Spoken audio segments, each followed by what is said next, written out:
Баршаңызға сәлем. Сіздермен бірге керек кеңес арнасы. Бүгін біз сіздерге көздің көру қабілетін жақсартуға арналған рецепттерді ұсынатын боламыз. Ащы шоколад көздің көру қабілетін жақсартады. Әсіресе сабаққа дайындалатын кезде жеуге тырысыңыз. Таңның атысы, күннің батысы көзіміз телефоннан босамайды. Бұлай салмақ салу көздің көруіне кері әсер етеді. Салдарынан көру қабілетіміз нашарлап тала бастайды. Бұл әдістер әсіресе күні бойы компьютермен, телефонмен достасып жүрген оқушыларға, студенттерге өте қажет. Көзіңізге бүгін күтім жасамасаңыз, онда көру қабілетіңіз төмендейді. Көздің құрғауы, көздің жасаурауы, су қараңғылық, алыстан көрмеу секілді көз аурулары белең алады. Көздің көруін жақсартатын тағамдар: сәбіз, ақжелкен, аш жапырақ, салат жапырағы, қызанақ, шалқан, шалғам, ақжелкен, кептірілген жеміс, қара жидек, көк жидек, итмұрын, шабдалы, бал, грек жаңғағы. Мұнан басқа құрамы А және В6 дәрумендері мен мырыш, фосфор және хром элементтері бар азықтарды көбірек жеңіз. Әсіресе сабақ дайындаған кезде сәбіз жеңіз. Сәбіз алысты көрмейтіндерге, конъюнктивитке, көздің талып ауруына жақсы ем болады. Ал грек жаңғағы көздің жасаурауына тоқтау салады. Мейлінше үй тапсырмасын орындаудан алдын бір дана сәбіз бен 5-6 дана грек жаңғағын жеуді әдетке айналдырыңыз. Ал сабаққа кірісетін кезде бір шыны бал қосылған шай ішсеңіз, пайдасы керемет болмақ. Одан бөлек, халықтық жолмен де көздің саулығын жақсартуға болады.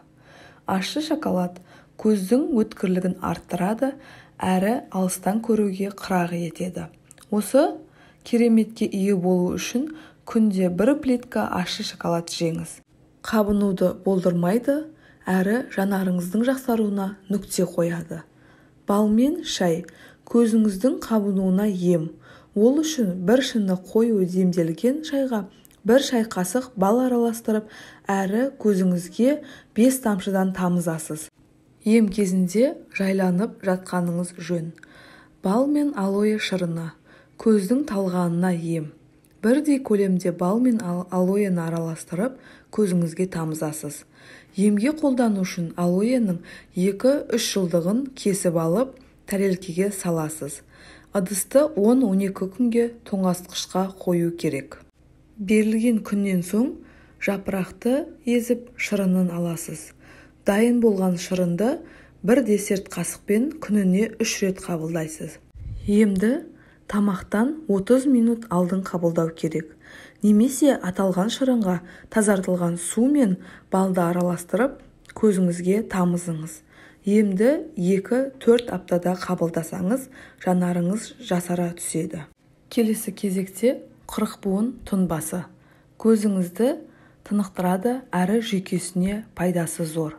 Ол үшін бір ас қасық қырықбуынды ұнтағына 1 стакан су құйып 30 минут қайнатасыз. Дайын болған тұнбамен көзіңізді жуасыз. Тұнбаға мақтаны малып алып, қабағыңызға қойсаңыз да пайдасы керемет болмақ. Келесі жалбыз. Көздің көру қабілетін сақтайды. Ем үшін дәріханада сатылатын жалбыз майының бір тамшысына тазартылған 100 мл су құйып, көзіңізге тамызасыз. Келесі долана. Алыстан көрмейтіндерге пайдалы. Ем үшін кептірілген долананы ұнтақтайсыз. Бірдей көлемде бал араластырып, 3 қасықтан қабылдайсыз. Картоп көздің шаршағанын басады. Ол үшін орташа көлемдегі картопты үккіштен өткізіп, дәкеге саласыз. Дәкені 20 минуттай көзге таңып қою керек. Дайын болған тұнбаны таңертең ұйқыдан тұра салысымен және ұйқыға жатар алдында ішесіз. Келесі ақжелкен тамыры мен лимон. Көру қабілетін жақсартады. Ақжелкеннің тамырын үгітіп лимонмен араластырасыз. Оған татымына қарай бал қосып үзбей 2 ай жүргізесіз. Емді 1 шай қасықтан тамақтанудан 1 сағат бұрын қабылдау керек. Біз ұсынған халық емі көздің саулығын арттырады, көру қабілетін жақсартады, әрі көзіңізді тынықтырады. Сіздермен болған керек кеңес арнасы.